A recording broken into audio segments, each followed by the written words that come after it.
Hi Yashu, ಇವತ್ತು ನಾನು M ಕ್ಯಾಲ್ಕುಲೇಟರ್ಗೆ login ಆಗಿದ್ದೀನಿ. ನಾನಿಲ್ಲಿ ನಮ್ಮ ಶಾಲೆಯಲ್ಲಿ ಒಂದು ಟಿ ಸಿ ಬಂದಿದೆ, 2 ಟಿ ಸಿ ಹೋಗಿದೆ. ಅದನ್ನು ಎಲ್ಲಿ ಅಪ್ಡೇಟ್ ಮಾಡಬೇಕು ಅಂತ ಗೊತ್ತಾಗ್ತಿಲ್ಲ. ನಂಗೆ ಹೆಲ್ಪ್ ಮಾಡ್ತೀಯಾ? ಅಷ್ಟೇನಾ ಕೋಮಲ? ಹಾಗಾದರೆ ನೀನು ಇಲ್ಲಿ ಕ್ಲಾಸ್ ಸ್ಟ್ರೆಂತ್ ಅಂತ ಆಪ್ಷನ್ ಕಾಣ್ತಿದೆಯಲ್ಲ, ಅದ್ರ ಮೇಲೆ ಕ್ಲಿಕ್ ಮಾಡು. ನೀನು ಕ್ಲಿಕ್ ಮಾಡಿದ ತಕ್ಷಣ ಈ ರೀತಿ ತೋರಿಸುತ್ತೆ. ನೀನು ಯಾವ ಕ್ಲಾಸಿಗೆ ನೀನು ಟಿ ಸಿ ಬಂದಿದೆ? 9ನೇ ಕ್ಲಾಸಿಂದ 1 ಟಿ ಸಿ ಬಂದಿದೆ, 10ನೇ ಕ್ಲಾಸಲ್ಲಿ 2 ಟಿ ಸಿ ಹೋಗಿದೆ.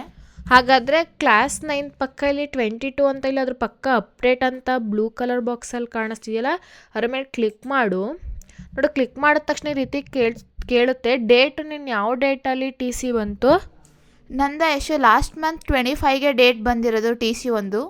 ಹಾಗಾದರೆ ಇಲ್ಲಿ ಕ್ಯಾಲೆಂಡರ್ ಇದೆಯಾ, ಅದ್ರ ಮೇಲೆ ಕ್ಲಿಕ್ ಮಾಡಿ ಲಾಸ್ಟ್ ಮಂತಲ್ಲಿ 25ನ ಸೆಲೆಕ್ಟ್ ಮಾಡಿಕೊಂಡು ಸ್ಟ್ರೆಂತು 22 ಜನ ಇದ್ದರು, ಈಗ 1 ಟಿ ಸಿ ಬಂದಿದೆ, ಹಾಗಾಗಿ 23 ಜನ ಆಗ್ತಾರೆ. ಅದನ್ನ ಟೈಪ್ ಮಾಡಬೇಕು.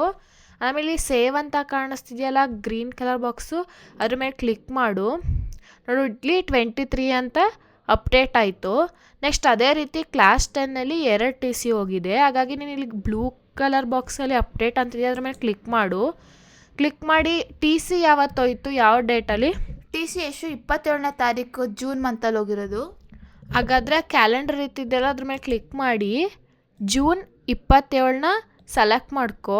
ಸ್ಟ್ರೆಂತು 25 ಜನ ಇದ್ದರು, ಹಾಗಾಗಿ ಇಬ್ಬರು ಟಿ ಸಿ ಹೋಗಿರೋದ್ರಿಂದ 23 ಜನ ಆಯ್ತಾರೆ. 23 ಅಂತ ಟೈಪ್ ಮಾಡ್ಕೊ.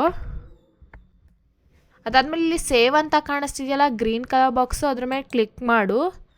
ನೋಡು, 23 ಚೇಂಜ್ ಆಯಿತು. ಇದೇ ರೀತಿ ನೀನು ಟಿ ಸಿ ಬಂದರೆ ಮತ್ತು ಟಿ ಸಿ ಹೋದರೆ ಈ ಥರ ನೀನು ಅಪ್ಡೇಟ್ ಮಾಡ್ಕೋಬೋದು. ಇಷ್ಟೇ ಈಸಿ ನೋಡು ಕೋಮಲ. ಥ್ಯಾಂಕ್ ಯು ಯಶು, ಹೆಲ್ಪ್ ಮಾಡಿದ್ದಕ್ಕೆ.